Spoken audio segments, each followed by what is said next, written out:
Paano naman Mommy Eds kung nasa condo or nasa maliit na apartment? Yung bawal magsampay o kaya naman limited lang yung space. Kayang-kaya pa rin po yan. Ngayon, kung maliit po yung space at kulang na yung drying rack sa mga isasampay, pwede po kayong maglagay ng tali, ng clothesline, yan, ng sampayan.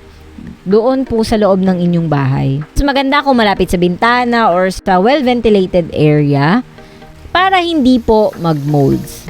Makakatulong rin na wag na po tayong mag-ipon ng maraming labahin. Para konti lang yung isasampay natin. Konti lang yung space na kailangan natin para magsampay. Sa mga nabanggit ko pong ways ng pagpapatuyo ng cloth diapers, you just need po to find the one that works best for you. Kasi may kanya-kanya po tayong sitwasyon. Basta ang importante po, kailangan mapatuyo po natin ng maayos yung mga diapers, inserts, or soakers para hindi po mag-aamoy kulob.